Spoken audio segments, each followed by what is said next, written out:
오늘의 10분 말씀. 요한복음 21장 15절서부터 25절은 요한복음의 마지막 부분입니다. 19장은 복음의 근원입니다. 뿌리가 됩니다. 예수님께서 다 이루었다 선언하신 그 죽음 위에 우리의 삶이 세워집니다. 그리고 20장은 그 부활의 능력이 사람을 어떻게 바꾸는지 보여줍니다. 슬픈 마리아는 기쁨으로 바뀌고 두려움에 떨던 제자들은 평강을 받고 의심하던 도마는 예배의 고백에 이르게 됩니다. 그리고 이제 요한복음은 마지막 한 사람에게 시선을 모읍니다. 바로 예수님을 3번 부인했던 베드로입니다. 오늘 본문은 부활하신 예수님께서 실패한 베드로를 사랑으로 회복시키시고 다시 주님의 양을 맡기시는 사명을 주시는 말씀입니다. 주님은 실패한 사람을 버리지 않으시고 먼저 사랑으로 먹이신 뒤에 사랑의 사명으로 다시 세우십니다. 갈릴리 바닷가에서 예수님은 제자들을 위해 조반을 준비하시고 함께 교제하십니다. 그런데 그 자리에서 갑자기 베드로에게 사랑을 물으십니다. 베드로에게 사랑은 부끄러운 단어였습니다. 그는 누구보다 주님을 사랑한다고 끝까지 지키겠다라고 말했지만 결국 실패한 사람이 되었기 때문입니다. 그런데 주님은 바로 그 실패한 베드로를 다시 부르십니다. 이 본문은 사랑이라는 단어의 차이를 따지는 데 머물지 않고 실패한 자를 회복시키는 주님의 은혜와 그를 다시 사명의 자리로 보내시는 주님의 뜻을 보여줍니다. 그래서 오늘 우리는 묻게 됩니다. 나는 고갈된 인간의 사랑으로 버티며 살아가고 있는가?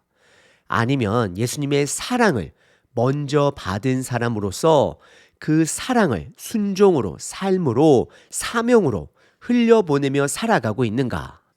오늘 본문은 크게 3부분으로 나눌 수 있습니다. 첫 번째, 3번의 사랑. 두 번째, 각기 다른 사명. 세 번째, 끝맺음입니다. 첫 번째 본문은 3번의 사랑입니다. 15절서부터 19절입니다. 식사가 끝난 뒤 예수님은 제자들이 있는 자리에서 베드로에게 말씀하십니다. 이 장면은 조용한 개인 위로가 아닙니다. 베드로가 사람들 앞에서 예수님을 부인했기 때문에 주님은 사람들 앞에서 그를 다시 세우십니다. 그리고 베드로는 제자의 대표적 성격을 가지고 있습니다. 어찌 보면 예수님은 모든 제자들의 사랑을 회복시키고 있는 것입니다. 그래서 예수님은 베드로에게 3번 물으십니다. 내가 나를 사랑하느냐?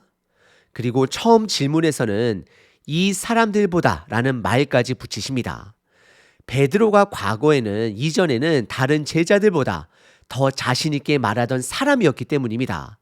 자기는 끝까지 주님을 따를 것이라고 절대로 부인하지 않을 것이라고 말했던 그 자리를 주님이 다시 만지시고 회복시키는 것입니다. 그런데 여기서 본문의 중심은 사랑이라는 단어의 미세한 차이에 있지 않습니다. 요한복음은 같은 뜻의 단어를 바꾸어 쓰는 문학적 특징이 자주 등장합니다. 그래서 여기서도 중요한 것은 어떤 종류의 사랑이냐 보다 3번의 질문과 3번의 고백 그리고 3번의 사명입니다. 예수님은 베드로를 정죄하려고 3번 물으신 것이 아니라 3번 부인한 베드로를 3번의 고백으로 회복시키고 계십니다. 그래서 질문 뒤에는 언제나 사명이 따라옵니다. 내 어린 양을 먹이라, 내 양을 치라, 내 양을 먹이라. 요한복음에서 사랑은 말로 끝나지 않습니다. 사랑은 순종으로 드러납니다. 주님을 사랑한다면 주님의 양을 돌보는 삶으로 순종, 나아가야 합니다. 그래서 17절에서 베드로가 근심한 것도 이해가 됩니다. 단어 하나 때문이 아닙니다. 예수님이 3번째 같은 질문을 하셨기 때문입니다. 그 질문 앞에서 베드로는 자기 자신을 내세우지 못합니다. 다만 주님께 맡깁니다. 주님이 아신다라고 말합니다. 실패한 사람은 자기 확신이 아니라 주님의 아심에 기대게 됩니다. 우리도 그렇습니다. 주님 앞에 다시 설 수 있는 이유는 내가 괜찮아서가 아니라 주님이 나를 아시고도 붙드셨기 때문입니다. 여기서 오늘 본문의 핵심이 두드러집니다. 주님은 실패한 사람을 버리지 않으시고 사랑으로 회복시켜 다시 맡기십니다. 그리고 예수님은 곧바로 베드로의 마지막 길을 말씀하십니다. 늙어서는 원하지 않는 곳으로 끌려가게 될 것이라고 하십니다. 본문은 이것이 베드로가 어떤 죽음으로 하나님께 영광을 돌릴지를 가리킨다 말씀하고 설명합니다. 왜 회복의 자리 다음에 죽음의 말씀이 나옵니까? 주님의 양을 맡는 일은 높아지는 자리가 아니라 끝까지 내어주는 자리이기 때문입니다. 사랑의 고백은 결국 삶의 방향으로 증명됩니다. 그래서 예수님은 마지막에 이렇게 말씀하십니다. 나를 따르라. 이 말씀은 잠깐 뒤따라오라는 말이 아닙니다. 처음부터 마지막 순간까지 평생 주님을 따르라는 말씀입니다. 베드로는 실패했지만 이제는 끝까지 따르는 제자로 다시 부름받습니다. 우리도 여기서 같은 부르심을 듣습니다. 주님을 사랑한다라고 말하는 것과 주님을 따른다라는 것은 따로 가지 않습니다. 함께 갑니다. 주님의 사랑을 먼저 받은 사람만 주님의 길을 끝까지 따라갈 수 있습니다. 그래서 사랑과 순종은 분리될 수 없습니다. 그리고 다음 장면에서는 그렇게 회복된 제자에게도 서로 다른 길과 사명이 있다라는 사실이 이어서 드러납니다. 두 번째 본문은 각기 다른 사명입니다. 20절서부터 23절입니다. 이제 장면이 조금 달라집니다. 예수님께 나를 따르라는 말씀을 들은 베드로가 뒤를 돌아봅니다. 그리고 예수께서 사랑하시는 그 제자가 따라오는 것을 봅니다. 본문은 그를 만찬에서 예수님의 품에 기대어 있던 제자라고 다시 설명합니다. 보통 이 제자는 사도 요한으로 이해됩니다. 베드로는 자기 길을 들은 직후 이제는 그 제자 요한의 미래가 궁금해집니다. 주님, 이 사람은 요한은 어떻게 되겠사옵니까? 이 질문은 결국 이 사람의 삶의 끝은 어떻게 됩니까? 라는 뜻입니다. 그런데 예수님은 그 사람의 길을 자세히 설명하지 않으십니다. 대신 아주 분명하게 말씀하십니다. 내가 올 때까지 그를 머물게 하고자 할지라도 내게 무슨 상관이 있느냐? 너는 나를 따르라. 이 말의 중심은 분명합니다. 다른 사람의 부르심을 묻기 전에 내가 받은 부르심에 충실하라는 것입니다. 베드로에게는 목양의 길과 순교의 길이 놓여 있습니다. 반면 사랑하시는 그 제자에게는 오래 남아 증언하고 기록하는 길이 놓여 있습니다. 길은 다릅니다. 그러나 중심은 같습니다. 둘 다 예수님을 따르는 것입니다. 그래서 어찌 보면 제자도의 가장 큰 방해 중 하나는 남들과의 비교입니다. 왜 저 사람은 저 길로 가는가? 왜 나는 이런 길로 가는가? 왜 저 사람은 더 편해 보이고 나는 더 무거워 보이는가? 그러나 예수님은 비교하는 눈을 다시 자기에게로 돌리게 하십니다. 너는 나를 따르라. 주님은 다른 사람의 결말을 아는 사람으로 우리를 부르지 않으십니다. 자기에게 맡겨진 길에서 끝까지 순종하는 사람으로 부르십니다. 우리도 믿음 생활을 하다 보면 자꾸 남의 자리와 내 자리를 견주게 됩니다. 그러나 믿음은 비교해서 자라나지 않고 맡겨진 자리에서 순종할 때 자랍니다. 이것이 이 장면이 주는 짤막한 핵심입니다. 그리고 23절은 당시 교회 안에 퍼진 오해를 바로잡습니다. 예수님이 내가 올 때까지 그를 머물게 하고자 할지라도 어떤 이는 이 말을 듣고 그 제자는 죽지 않겠다라고 받아들였습니다. 아마 예수님의 조건문을 약속처럼 오해한 것입니다. 하지만 성경은 그 오해를 그대로 두지 않습니다. 예수님은 그가 죽지 않겠다라고 말씀하신 것이 아니라 내가 올 때까지 그를 머물게 하고자 할지라도 내게 무슨 상관이냐라고 하신 것이라고 분명히 기록하십니다. 다시 말해 핵심은 그 제자의 수명이 아니라 베드로의 사명과 순종이었습니다. 여기서 오늘 두 번째 본문이 주는 뚜렷한 가르침이 있습니다. 제자마다 사명의 모양은 다를 수 있습니다. 어떤 이는 돌보고 어떤 이는 증언하고 어떤 이는 오래 남고 어떤 이는 일찍 부름을 받습니다. 그러나 주님은 회복된 사람을 비교하는 삶으로 보내지 않으시고 각자에게 맡기신 사랑의 자리로 다시 세우십니다.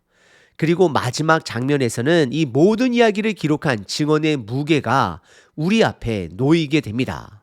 세 번째 본문은 요한복음의 끝맺음입니다. 24절, 25절입니다. 24절은 예수님께서 사랑하시는 그 제자가 바로 이 일들을 증언하고 기록한 사람이라고 말합니다. 그리고 곧이어 우리는 그의 증언이 참된 줄 아노라 라고 덧붙입니다. 이 말은 이 복음서가 막연한 이야기가 아니라 증언 위에 세워진 기록이라는 뜻입니다.